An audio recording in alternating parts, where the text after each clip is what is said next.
Bienvenue, chers fidèles de la télévision rwandaise. Voici venue l'heure de l'édition, la grande édition en langue française, dont la présentation est assurée par moi, Edith Sabiti. Et tout de suite, voici les titres de notre édition. Le président de la République, Paul Kagame, qui se trouve à New York, aux États-Unis d'Amérique, pour participer à la 78e Assemblée générale des Nations unies, a participé au dîner offert par la Société américaine de conseil stratégique au gouvernement, connu sous le nom de American Global Strategies. C'est une organisation fondée par l'ancien conseiller en matière de sécurité à la Maison-Blanche, Robert O'Brien.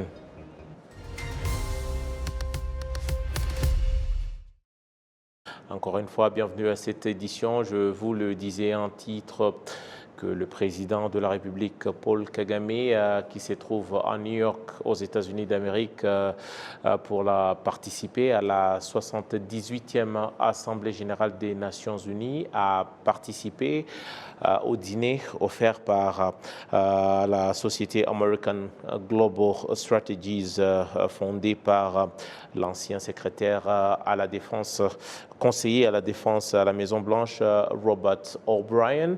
Et il était donc question de parler notamment des questions stratégiques, l'une des stratégies de cette organisation.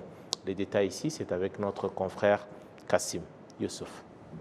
Avant cette invitation d'American Global Strategies, le président de la République, Paul Kagame, a rencontré des directeurs généraux de différentes entreprises pour des entretiens visant surtout le développement du Rwanda et de sa population.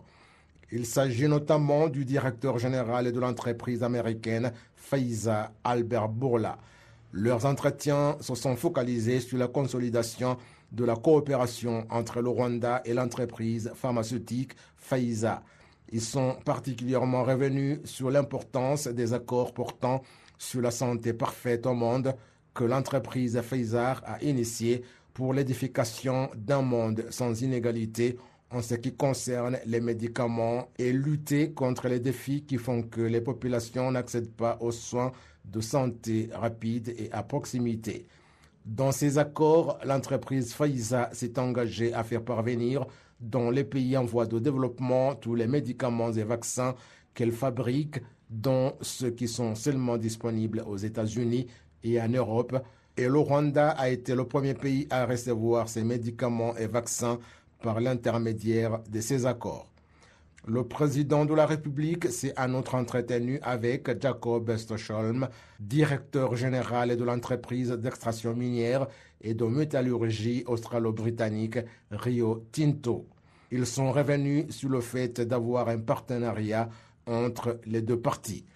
Toujours aux États-Unis, le président de la République, Paul Kagame, s'est entretenu avec le directeur général de la société Zapplane, Keller Rinaudo, et leurs entretiens ont porté sur comment élargir le partenariat existant entre le Rwanda et Zapplane, spécialisé dans l'exploitation des drones, où au Rwanda, ils servent dans le transport des médicaments dans les zones reculées dont l'accès est difficile.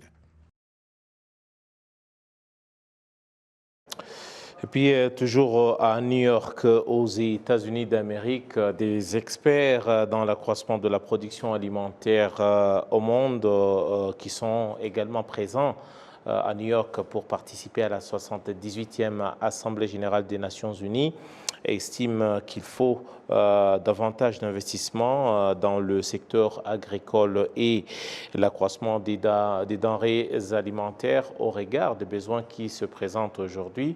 Sinon, si rien n'y est fait, environ 700 millions de personnes dans le monde seraient guettées par la mort d'ici 2030.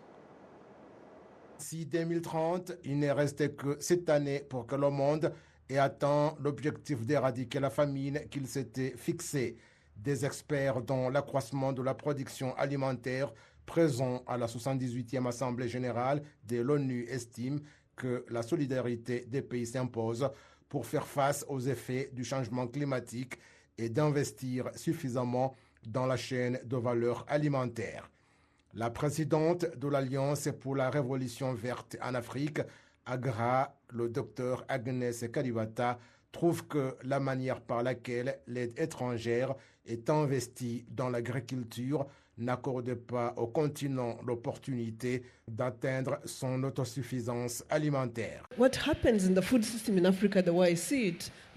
qui se passe en ce qui concerne la chaîne de valeur alimentaire en Afrique, selon moi, c'est qu'il y a beaucoup d'aides étrangères qui transitent par des organisations internationales, mais lorsqu'on examine de près cette aide, en ce qui concerne surtout le renforcement des capacités en matière financière et la réduction de la pauvreté, on trouve que s'il s'agit de 50 millions de dollars qui ont été donnés pour être utilisés pendant peut-être 10 ans dans un pays avec une population d'environ 10 millions de personnes, si on divise cet investissement, on trouve que c'est moins de 0,001%. Même si je suis satisfaite de ce que ces organisations réalisent, mais cela fait qu'on n'observe pas de transformation au sein des habitants. En deuxième lieu, l'aide étrangère continue d'augmenter de manière qu'il y a beaucoup de pays qui en disposent et on se demande pourquoi ça ne fonctionne pas. La raison, c'est que cette aide est très faible, elle arrive avec retard et de manière dispersée. Le responsable de l'agence en charge de la chaîne de valeur alimentaire à l'ONU, le docteur Stéphanos Fotiou, trouve qu'il y a 38% des efforts des agriculteurs qui sont gaspillés à cause des produits alimentaires détériorés au monde, équivalent au tiers des efforts des cultivateurs dépensés inutilement, alors qu'environ 600 millions de personnes sont à travers le monde affamées. Si nous parvenons à éliminer le problème d'un manque de denrées alimentaires au jour le jour, nous pourrions avoir réalisé une grande chose vers le développement durable. Nous aurions à ce moment-là pu réduire d'un tiers la pollution de l'air. Nous aurions pu utiliser efficacement les moyens que nous donnons. Nous aurions pu trouver de l'emploi à beaucoup de gens. À ce moment-là, beaucoup de gens sont tirés de la pauvreté et de la famine. Pour que cela soit réalisé, il faut qu'il y ait des débats sur le partage équitable de compétences dans la mise en place des décisions en matière de l'accroissement de la production et nous avons la responsabilité en tant que Nations Unies d'aider ceux qui y sont tous impliqués à reprendre leurs responsabilités dans la prise de décision dans cette chaîne de valeur alimentaire. Les participants à la 78e Assemblée générale de l'ONU conviennent que l'agriculture doit être améliorée et pratiquée de manière propre parce qu'actuellement, par exemple, l'agriculture pollue l'air à hauteur de 30% et que si rien n'est fait pour accroître la production alimentaire, environ 700 millions de personnes seront affamées d'ici 2030. Toujours au même chapitre, mais je pense que notre invité n'est pas encore prêt, mais toujours au même chapitre des Nations Unies, au moment où les yeux se tournent vers New York, aux États-Unis d'Amérique. Aujourd'hui, les attentes, notamment des pays africains, restent assez ouvertes, notamment les questions de sécurité, la sécurité et la paix, mais également la question de la sécurité alimentaire. Je pense que si tout va bien, nous pouvons rejoindre depuis Cotonou notre confrère Laurent qui travaille pour Eden TV à Cotonou. Laurent, vous êtes là, vous nous suivez. Bon après-midi, bonsoir. Bonsoir Guy, bonsoir au peuple rwandais. Alors, vite fait là, Laurent, aujourd'hui, la question ouest-africaine, la question de la sécurité et la paix, nous avons connu au cours de ces 3 dernières années la question des coups d'État. Doit-on espérer que ça puisse retenir l'attention des grands de ce monde à New York?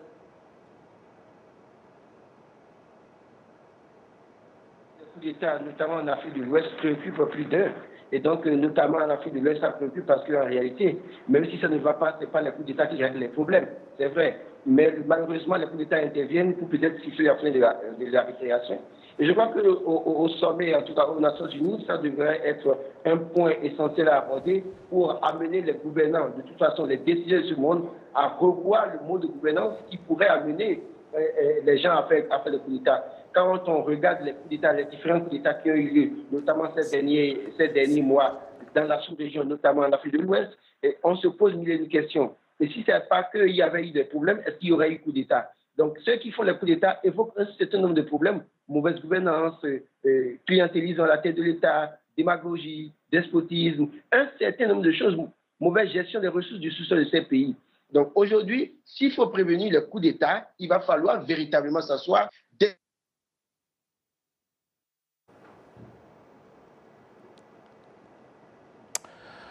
Décidément, on a des soucis techniques, mais tout en restant au même chapitre, je le disais, au moment où le monde entier se tourne vers New York aujourd'hui, il y a également certaines personnes aujourd'hui, notamment de la société civile, des différents observateurs sur le rôle de l'ONU, surtout après autant d'années. Et pour commencer, on va suivre quelques personnes qui s'expriment notamment sur la question des conflits en Afrique et de leurs attentes par rapport à cette assemblée, cette 18e assemblée générale des Nations Unies. Suivons. Lorsqu'on parle des Nations Unies, je me rappelle de cette maxime du général de Gaulle qui disait l'ONU c'est un machin. Mais disons que l'ONU c'est pas un machin dans la vision des nouveaux leaders que nous sommes.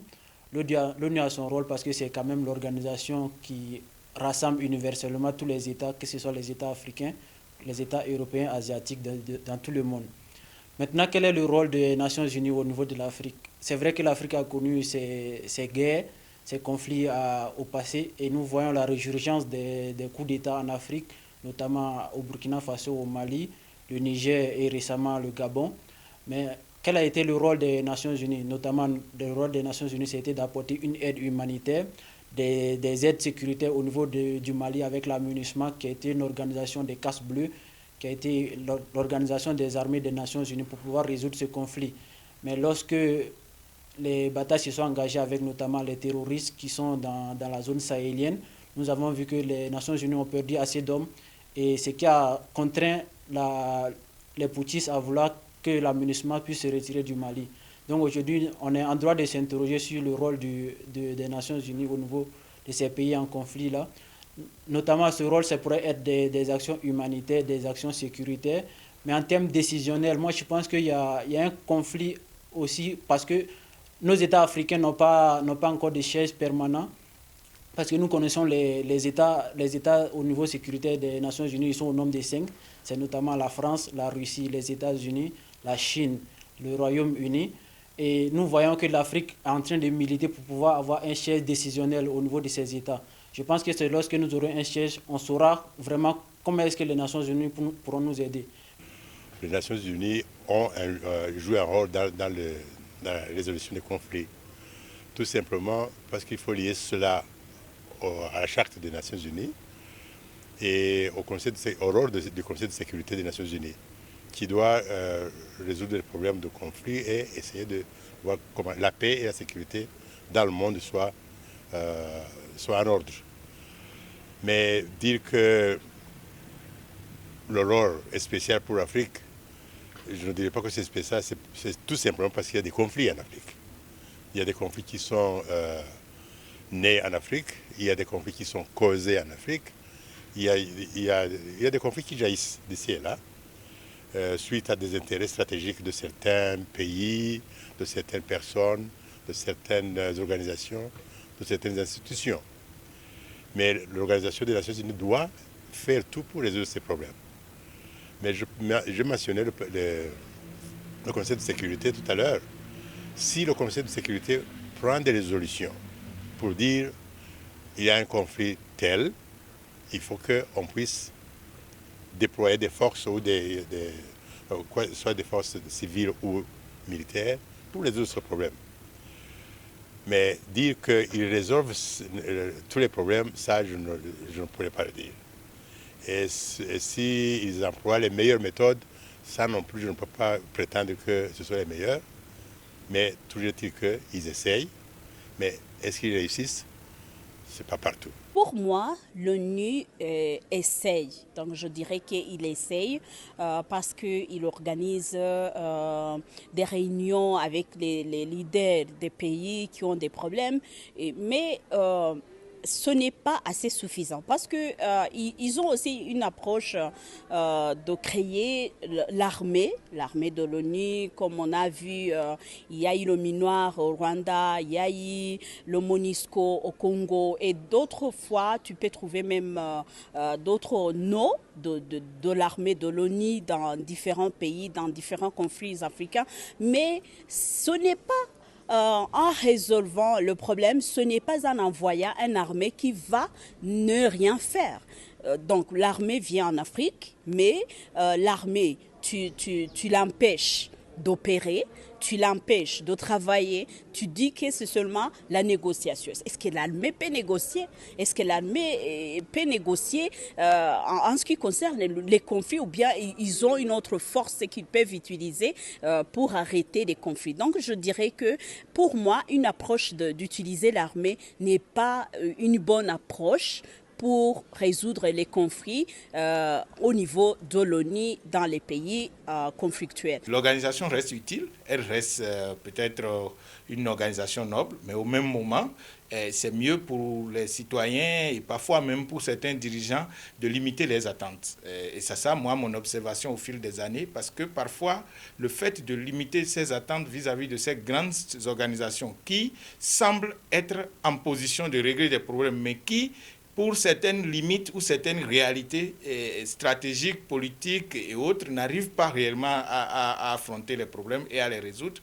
Et c'est cela qui fait que des fois, les peuples se désengagent. Et même les nations, au lieu de prendre leurs responsabilités, ils se disent l'ONU va faire. Mais on a vu sur toute la ligne les limites de cette organisation, quelle qu'en soit sa noblesse. Vous avez vu même la guerre en Syrie, avant même de venir parler en Afrique. C'est entre eux les Blancs.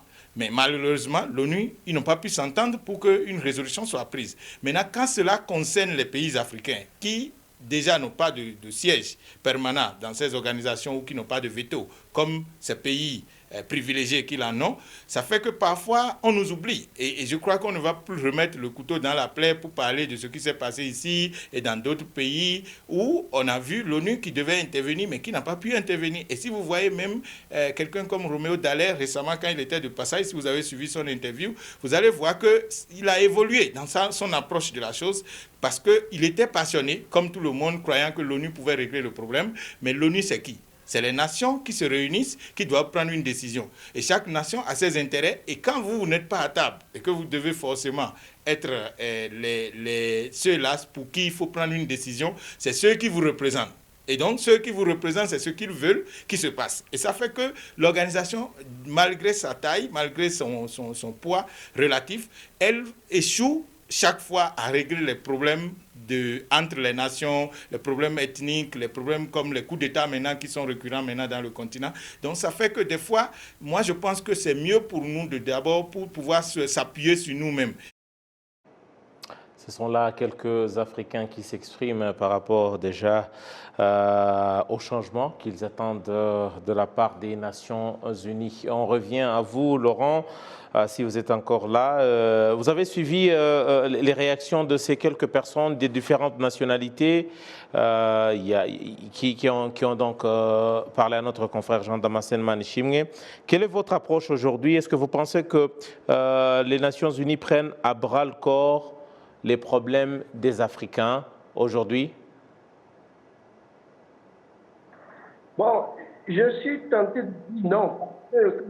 On dit que les Nations Unies prennent à bras le corps les problèmes des Africains. Il faut d'abord chercher à comprendre qui sont les vrais décideurs des Nations Unies.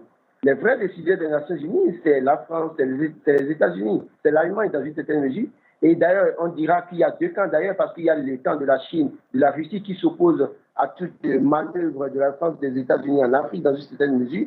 Et donc, aussi longtemps que les vrais décideurs à ce niveau n'auront pas compris l'intérêt de lâcher l'Afrique, permettre à ce que l'Afrique réponde aux problèmes des populations, les dirigeants africains répondent aux problèmes des Africains, le problème va perdurer, il y aura toujours des conflits. Donc, le problème des Africains aujourd'hui doit être résolu à partir des Nations Unies si la France, si les États-Unis, si l'Allemagne, ces pays arrivent à se décider pour dire enfin nous allons lâcher l'Afrique, enfin nous allons lâcher les chefs d'État d'Afrique qui sont en griffe des marionnettes parce que malheureusement ils sont élus par les populations, mais ils sont guidés par l'intérêt d'une partie de l'Occident et dans ces conditions, il y aura toujours des conflits. Et donc, pour régler ces conflits, pour que l'ONU montre réellement sa bonne foi, pour qu'on se rende compte que l'ONU travaille véritablement pour les Africains, il va falloir que la France, les États-Unis fassent ce que j'appellerais un dépassement de soi.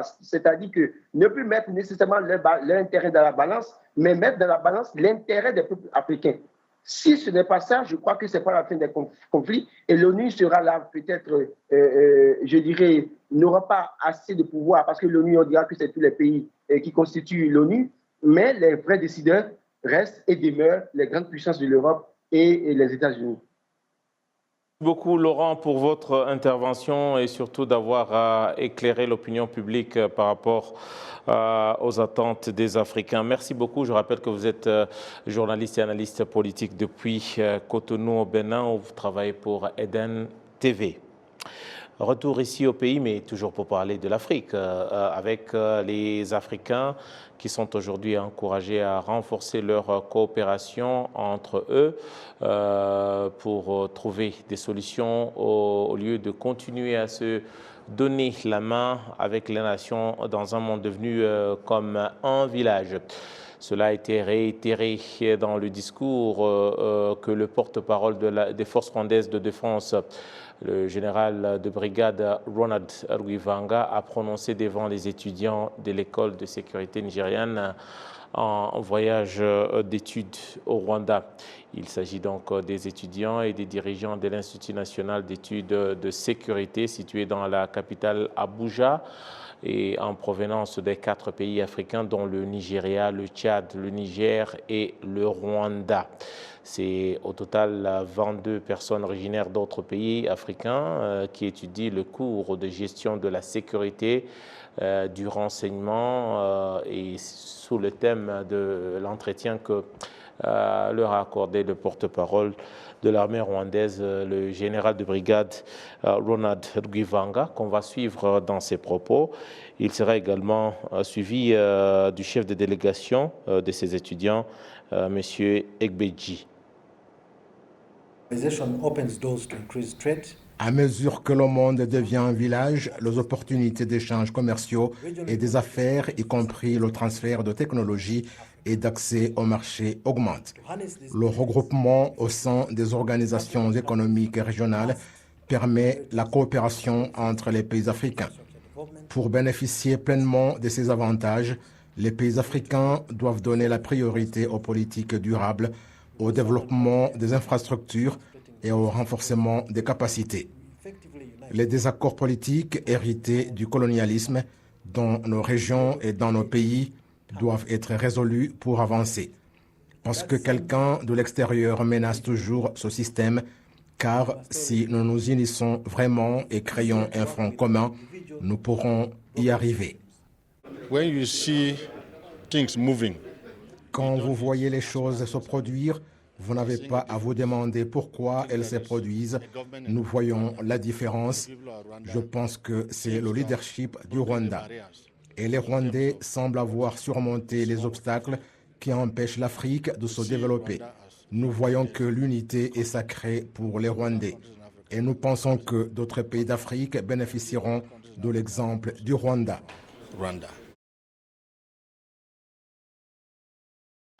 Passons à autre chose à présent avec le ministère des Finances et de la Planification économique qui indique que dans le cadre de la lutte contre la hausse des prix sur le marché en national, le gouvernement du Rwanda a déployé des efforts visant à attirer des investisseurs dans le secteur agricole afin d'aider le pays à accroître la production que génère ce secteur. De son côté, les statistiques de l'Institut national des statistiques au Rwanda révèlent en effet que la production des cultures vivrières ont connu une diminution de 3% à ce jour. Les détails avec Kassim Youssef. L'Institut national des statistiques au Rwanda indique que le produit intérieur brut au second trimestre 2023 s'est accru de 6,3% pour une valeur de 3,970 milliards de francs rwandais par rapport à 3,282. La part des services au PIB a été de 45%, l'agriculture 27% et le secteur industriel 20%. La direction générale de cet institut indique que, mis à part l'agriculture, la part d'autres secteurs au PIB s'est accrue.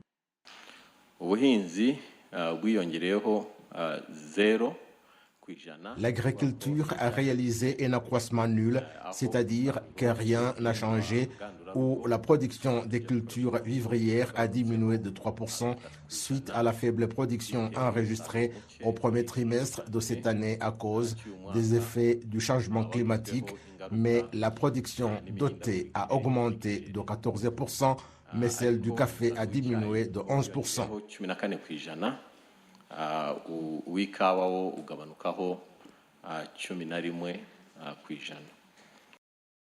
La diminution de la production des cultures vivrières est l'un des facteurs qui contribuent à la hausse des prix des denrées alimentaires au marché. Le ministère des Finances et de la Planification économique indique en effet que dans la plupart des cas, la diminution de la production agricole est consécutive au changement climatique, mais précise toutefois que le gouvernement a mis en place des mesures qui pourraient aider à prévenir la diminution de la production des produits vivriers. Comme vous le savez, nous avons jusqu'à l'heure actuelle plus de 60% de notre population qui est dans le secteur agricole, mais la façon par laquelle l'agriculture est pratiquée ne nous donne pas la chance de faire face aux catastrophes tant intérieures qu'extérieures, notamment celles en rapport avec le changement climatique. Nous espérons qu'en travaillant davantage avec des investisseurs que nous sommes en train d'attirer dans le secteur agricole, s'ils investissent effectivement dans ce secteur et que nous, en tant que gouvernement, nous réalisions ce que nous devons faire, c'est-à-dire réduire les pertes observées dans l'agriculture et attirer des institutions financières pour soutenir les investisseurs présents dans le secteur agricole. C'est ce qui va nous procurer une solution durable pour enfin atteindre l'autosuffisance alimentaire. Il est prévu qu'au cours de cette année, le produit intérieur brut de l'économie nationale va accroître de 6,2% par rapport à l'accroissement de 8,2% l'année dernière. Au premier trimestre de cette année, le PIB s'est accru de 9,2%. Voilà, c'est par cet élément que nous clôturons notre édition. Et je remercie toutes les équipes au niveau de la régie, des équipes conduites par Janvier Mourenzi Karangwa. En mon nom propre, je vous dis grand merci. Je vous invite à rester toujours fidèle au programme de la télévision rwandaise. J'aurai tout plaisir de vous retrouver très prochainement pour une nouvelle édition. Au revoir.